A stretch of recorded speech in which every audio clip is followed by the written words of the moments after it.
यदि यूनिवर्स का यह दिव्य अलौकिक संदेश आपकी आंखों के सामने से भी इस क्षण गुजर रहा है तो मेरी प्रिय, यह कोई संयोग नहीं है, यह मर्जी है मेरी कि तुम तक मेरा यह संदेश अभी पहुँचे। यूनिवर्स अपने संदेश के माध्यम से आपको यह बताना चाहते हैं, आपकी जीत की तारीख निकल आई है।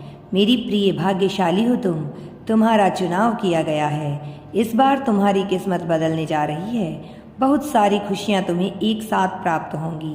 तुम्हारा जीवन खुशियों से जुड़ेगा। सारे संकट, बाधाएं, परेशानियां 3 दिनों के भीतर हमेशा हमेशा के लिए समाप्त हो जाएंगी। इस वक्त तुम खुशियों को अपनी ओर तेजी से आकर्षित कर रहे हो। तुम्हारे भीतर की क्षमता बढ़ चली है।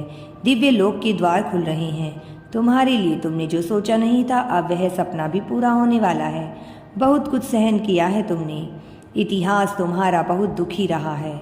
तुम साक्षी रहे हो उस पल के, जो पल तुम्हारे जीवन में आएगा। ऐसी कमी जिसे हमेशा महसूस करते थे, जीवन में खालीपन, अधूरापन लगता था, वह कमी अचानक से दूर होने वाली है। जीवन तुम्हारा पूर्ण रूप से बदल जाएगा। सफल रहोगे, सार्थक रहोगे। बहुत ही खूबसूरती से तुम्हारे जीवन में तुम आगे बढ़ोगे। तुम्हारे हर प्रश्नों का उत्तर अब तुम्हें स्वतः ही प्राप्त होने लगेगा। देखो मेरे प्रिय, परमात्मा कैसे अपनी कृपा तुम पर बरसा रहे हैं। उनके संकेतों को समझने का प्रयास करो। जीवन में बहुत दूर तक जाना है, बहुत आगे जाना है, बहुत सारे कार्य करने हैं तुम्हें जो अधूरे रह गए थे।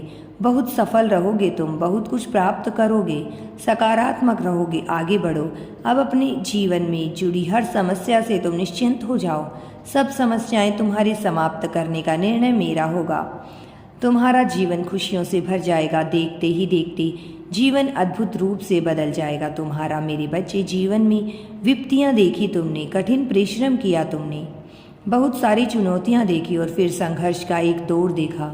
जब तुम्हारे अपनों ने तुम्हें छला, तुम्हारी आंखों में आंसू आए, तुम्हारा हृदय दुखा, परंतु वह सारे समय अब समाप्त हो गए हैं। ये एक सुनहरा पहलू सफलता का एक दौर, सुखद यात्रा पर निकल चुके हो तुम। अब खुशियाँ तुम्हारे कदम चूमेंगी। यदि यूनिवर्स पर विश्वास करते हो तो कमेंट में धन्यवाद यूनिवर्स लिखकर चैनल को सब्सक्राइब करो। तुम्हारा कल्याण होगा।